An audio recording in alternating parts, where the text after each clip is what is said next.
بینندگان گرامی، برنامه اطلاعاتی امروز است. با سرخط خبرها شناس شوید.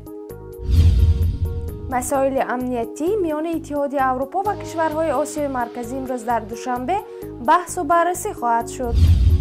یک دختر جنگجوی تاجیک را از راه سوریه برگردانیدند. جنگ احتمالی تاجیکستان را تهدید می‌کند. نخست آزمون رانندگی میان بانوان در تاجیکستان برگزار می شود. امروز در تاجیکستان روز مطبوعات تاجیک جشن گرفته می شود. 103 سال پیش از این در شهر بخارا نخستین روزنامه تاجیکی با نام بخارای شریف منتشر شد. پس از فروپاشی شوروی روز 11 مارت که تاریخ نشر نخستین شماره بخارای شریف است، همچون روز مطبوعات تاجیکستان مقرر شد. این جشن را برای همپیشگان خود تبریک و مبارکباد میگوییم. مسائل امنیتی میان اتحادیه اروپا و کشورهای آسیای مرکزی امروز در شهر دوشنبه بحث و بررسی خواهد شد.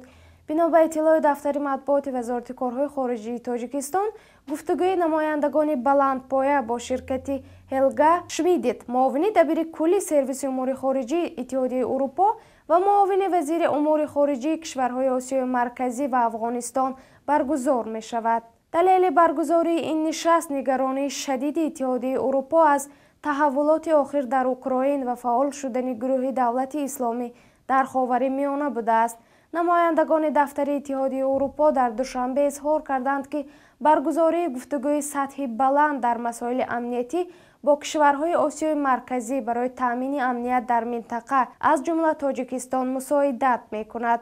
مسائل نتایج مذاکرات سیاسی میان تاجیکستان و اتحادیه اروپا، برگزاری گفتگوی سطحی بلند اتحادیه اروپا و آسیای مرکزی در مسائل امنیتی، همچنین موضوعهای محاکم منطقوی و آب و انرژی دیروز در دوشنبه در دیدار سراج الدین اسلف وزیر امور خارجه تاجیکستان با هلگا شمیدت بررسی شدند. یک دختر جنگجوی تاجیک را از راه سوریه برگردانیدند. کارمندان وزارت امور داخلی تاجیکستان شهنازه بازارова، دختر 25 ساله‌ای که از ناحیه رودکی برای جهاد به سوریه روان بود، بازداشت کردند. بنا به اطلاع دفتر مطبوعات این وزارت جمهوری تاجیکستان، شهنازه بازارزاده از 2 سال پیش در شبکه اجتماعی ادناکلاسنیکی و وایبر با سبز قدم نام شهروند تاجیکستان که در سوریه می جنگد آشنا شده زیر تاثیر روانی سخن و عکس و ویدیوهای قرار گرفته است که این جوان برایش فرستاده است. بخش دیگری برنامه ما خبر در یک سطر. کارمندان کمیسیون مرکزی انتخابات و رایپرسی تاجیکستان به ناظران اتحادیه کشورهای همسود در انتخابات پیش از مهلت رئیس جمهوری قزاقستان می پیوندند. آژانسی مبارزه با فساد در شهر خوجند فریدون مومینов مدیر آموزشگاه دانشگاه دولتی تجارت تاجیکستان را با اتهام قلابی دستگیر کردند. 2 قاچاقبر مواد مخدر در مرز تاجیکستان و افغانستان با 20 کیلوگرم هروئین و 7.5 کیلوگرم افیون دستگیر شدند که هر دویشان شهروند تاجیکستان هستند. وزارت اقتصاد تاجیکستان برنامه رشد صادرات تا سال 2020 را تحریزی می‌کند. نخستین آزمون رانندگی میان بانوان در روزهای 8 تا 13 مارت در دوشنبه برگزار خواهد شد. این آزمون را که افتابانو 2015 نامیده شده است، وزارت امور داخلی تاجیکستان برگزار می‌کند و در آن بانوان شرکت می‌کنند که بیش از 1 سال سابقه رانندگی دارند. آزمون در شهر دوشنبه می‌گذرد و جایزه آن از 2 تا 3 هزار سامانی مقرر گردیده است. هدف از برگزاری این آزمون را خانم گلنار امیرشای و سرویسدار روزنامه ویچرنی دوشنبه و یکی از متبکران آن چنین شرح داد. Этот конкурс впервые проводится в Душанбе. این آزمون اولین بار در دوشنبه می گذرد. اگر اعلی درجه گذرد می توانیم همه ساله در تاجیکستان گذرانیم.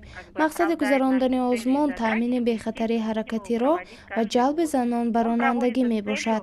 معین کردن راننده زن بهترین، زیرا در تاجیکستان زن راننده پدیده نو است. از این رو در این نقشه میخواهیم ایمیج زنی تاجیک را معرفی کنیم، زیرا وقتهای پیش و تا حال نسبت زنی راننده نگاه های گوناگون دارند.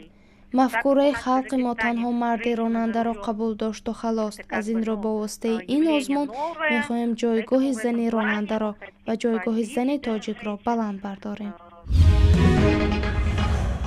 جنگ احتمالی تاجیکستان را تهدید میکند. وزارت دفاع تاجیکستان در نواحی مرزی با افغانستان و در تمام نواحی ولایت ختلان جنگ احتمالی اعلام کرده است. بنا به گفته سخنگوی وزارت دفاع تاجیکستان، این آزمایش برای سنجش آمادگی نهادهای نظامی و مرزنشینان در دفاع از دشمنی احتمالی برگزار می شود و در آن بیش از 100 نفر زیر پوش و 50,000 کس شرکت خواهند کرد. فریدون محمدعلیف افزود در این آزمایش مردم آسایشته نیز شرکت خواهند کرد و خصوصا مرزنشینان باید آماده باشند، زیرا این آزمایش میزان آمادگی آنها را آشکار خواهد کرد. این آزمایش در حال برگزار می شود که سر و صداها از تهدید گروه ها و جنگیان مستقر از افغانستان به امنیت منطقه از جمله تاجیکستان روز از روز بیشتر می شود.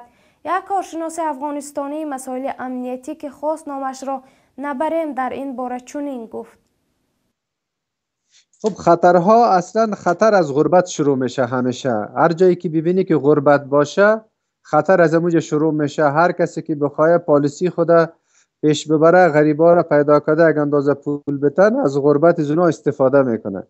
برای زمین پیشنهاد ما هم برای دولت افغانستان که از طرف اقوام ما نمایندگی میکنیم، از طرف ما هم برای حکومت افغانستان و هم برای حکومت تاجیکستان و هم برای روسیه و هم برای ازبکستان و ترکمنستان به کلشانی است که اینا باید احتیاط بکنن و هم یک اندازه کمک های خود بکنن به این مردم غریب که اینا نشون که خریده شون و این استفاده برای استفاده که اینا میخواین که به ضد مملکت ما یا ضد مملکت همسایه استفاده شود و این خطرها است. ما هر روز اردو پلیس ما مقابله میکنه الحمدلله، لیکن نزدیک ما قبلا باید خبر باشیم و این مردم رویش بگیریم. امیست که ما اقوام افغانستان با حکومت خود و با ممالک همسایه خود کوشش میکنیم هماهنگی را زیاد بکنیم تا از این چیزا از خطرات دور باشیم. در همین جا برنامه ما به پایان رسید. خدا یار و نگهدارتان باد.